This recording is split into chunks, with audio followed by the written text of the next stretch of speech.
Fortunately, I'm just going to introduce our student writer, who I only got to read 5 pages from, but they were very clear and just emotionally open and honest in a way that really stood out to me. So Urvi Kumbhat is a student from Calcutta, majoring in English and creative writing here at the University of Chicago.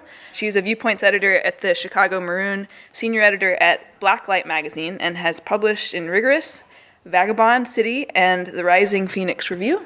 And I think you're going to read a little bit from the story that I read? Yeah. Great. She's going to read from a beautiful story. Here we go. So this is an excerpt from the story I wrote. It's called Ammi, which means mother. The children came home from school on their matching lime green bikes, which Ammi had scavenged from the neighbors after their kids had grown up and moved away. They finished the easy parts of their homework, reading exercise for Atif, calculate the area and perimeter of your window for Afreen. And now they were sprawled across the living room couch, waiting for their mother. On any normal day in June, the sky would not have been out of place. It had turned an angry charcoal gray, and Afreen could swear was scowling down at her. A restless wind was blowing eastwards, like an angry man huffing in the streets. The trees were quivering with fear, and the trees are always the first to know when things go wrong, for it was not a normal day in June. It was 2 minutes to 6 p.m., and Saiba Ammi was not home. Atif pointed at the yellowing clock and looked at his elder sister for reassurance, disappointment spreading over his face prematurely. Afreen shrugged. She was getting too old to admit that she enjoyed story time. But soon, it was 7:15, the clouds were still growling in the sky, the leaves were still shaking, and Ammi had not come home. They began to grow worried, faltering now that the safety net of motherhood had been ripped out from under their feet. What should they do? Should they call the neighbors? Should they call the police? Should they go search for her themselves? And then they saw Ammi, turning into the street in a yellow and green auto rickshaw. She looked absurdly calm, like the retreating eye of a storm. Her face was glistening with sweat, and her eyes glittered. Was that a tear? Afreen hadn't seen her mother cry since her father's death. She went straight to the spotless kitchen, wordless, ignoring Afreen and Atif's confused faces. Soon, milk was boiling on the stove.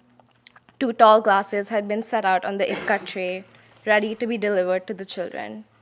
The sharp smell of tea crawled out the door inch by inch, mixing with the musk of the earth that was everywhere in the evenings. Everything was the same, except for the fact that it was not 6 p.m., except for the tear Afreen had seen in Ammi's eyes. When they reconvened outside the window, the golden glow of street lamps was beginning to spread around the block like a balm. It began to rain, first a little, and then all at once, and the drops looked like glitter wherever they caught the light. Ammi, kidhar the? No, Atif asked me, Ammi, where you were? But it means the same thing. From today, English time. 6 to 7 every day is English time. But Ammi, your stories, how can you tell them in English? You don't know. I try. What had happened? Afreen didn't even try to mask the confusion on her face. Ammi loved Urdu, and she made it a point to tell everyone just how much she loved it. Urdu saved Ammi from loneliness, from her lost husband, from the childhood she had left behind to get married. She lost herself in words so easily, maybe because it was the only option left to her. She was so tired of losing other things. How could she tell her stories in any other language? It was a magic only she knew. Besides, truth be told, Afreen was a little embarrassed of her mother's awkward English. Ammi, no kesar today? Atif stared at his milk. Saiba Ammi's round hazel eyes quivered for just a second, and just as quickly they glassed over, and any sign of emotion was filed away in one of her many neatly organized drawers. No, beta, drink. I will get later. Story time progressed like a bad traffic jam, faltering undecidedly, moving as if it did not care where anyone was going. No one said anything, but it was there in the way the day's story fell to the ground, deflated. Ammi did not go to work the next morning, or the one after that, or the next one. She just drifted around the house like a soured, diffident ghost, offering no explanation. When Afreen visited the department store after school, she learned the truth, that her mother had been replaced by another sales representative. Fuming, she asked the woman to point her to the stationery aisle. determined to wring out every little fault in her newfound enemy. "Right this way, ma'am," she said, her accent pristine and her brand new shirt ironed and spotless. It all made sense to Afreen now. She wanted to spit at the sales representative, but she just glowered, thinking.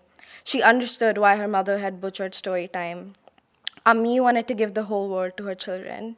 Sadly, the world wasn't so easy to acquire. It demanded proficiency in English first. Swanky customers liked swanky Oxford-style accents. They liked being ma'amed and sirred. The mini coronations made up for the fact that they could only shop from the discount rack. They hadn't had Kesar in days. Afreen went home, her blue and white school uniform crumpling, her braid rebelling against her clips and hair ties, thinking about money. She knew they still had savings from when her father had been alive, but it could only be a small sum. She entered through the balcony, which was decorated by a single wind chime that curved down like a waterfall and announced the arrival of winds with its tinkling laughter. An aging divan sighed under the weight of Ammi, its bulging cheeks blushing crimson. Near the tube light, mosquitoes buzzed nonstop, oblivious to the stale air of ordinariness that had settled onto the small Akhtar flat. How could they not see that all the magic was gone? Thank you.